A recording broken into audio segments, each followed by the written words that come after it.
The stranger in the woods.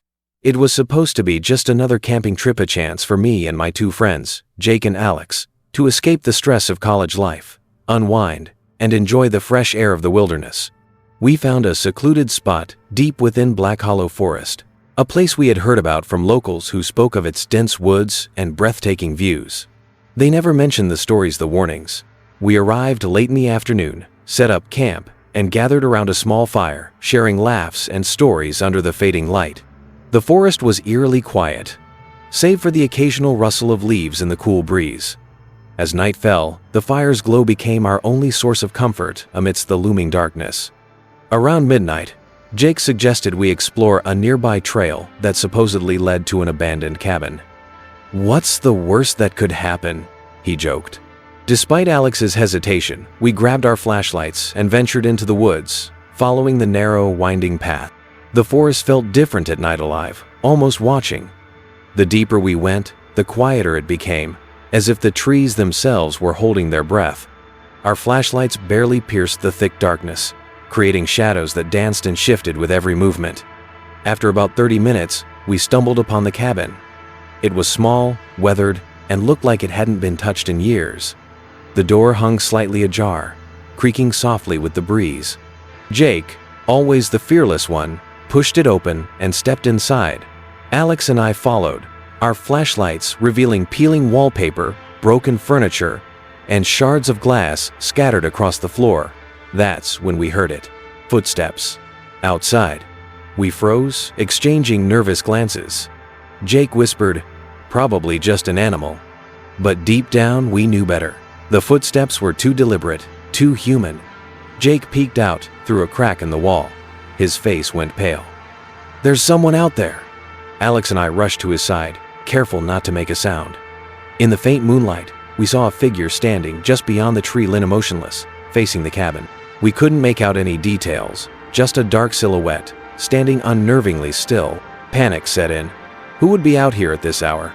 We killed our flashlights, hoping to remain unseen. The figure didn't move. It just stood there, as if it was waiting. Minutes felt like hours.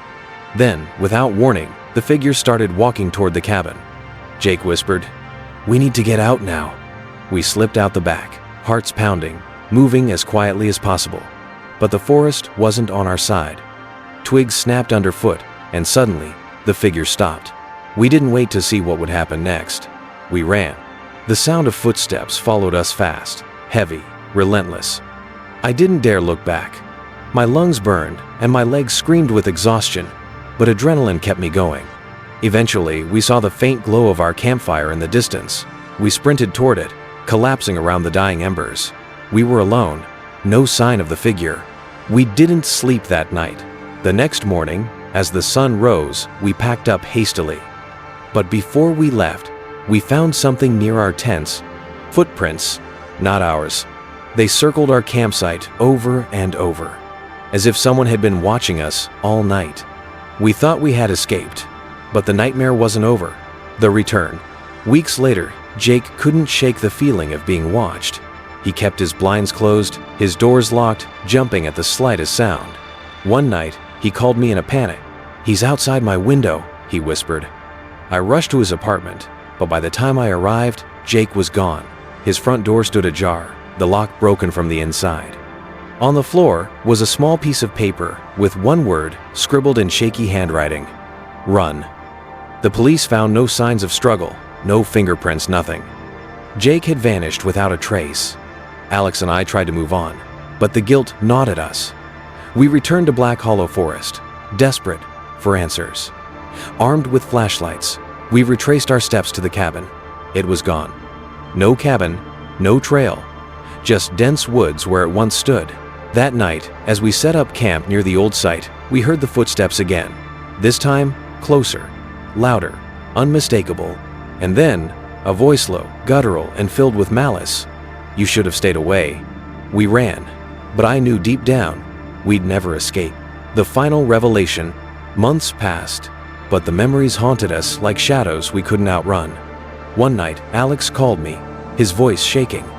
"I found something," he whispered. He'd been researching the forest and stumbled upon an old newspaper article. from decades ago, a report of missing hikers near Black Hollow Forest. The photo attached to the article made my blood run cold. In the background, barely noticeable, was a dark silhouette figure standing just beyond the trees, watching. The same figure we saw that night. Determined to uncover the truth, we ventured back into the woods one last time. Armed with cameras, flashlights, and every ounce of courage we had left, we followed the trail deep into the forest. And there, hidden beneath the roots of an ancient tree, we found a small, weathered box. Inside were old, tattered belongings, photos, jewelry, and scraps of paper with frantic scribbles. He watches. As we turned to leave, we heard it again, footsteps, closing in fast. We ran, but Alex stumbled. I reached for him, but something pulled him into the darkness. I never saw him again. Now, every time I hear footsteps behind me, I know he's still out there, watching, waiting,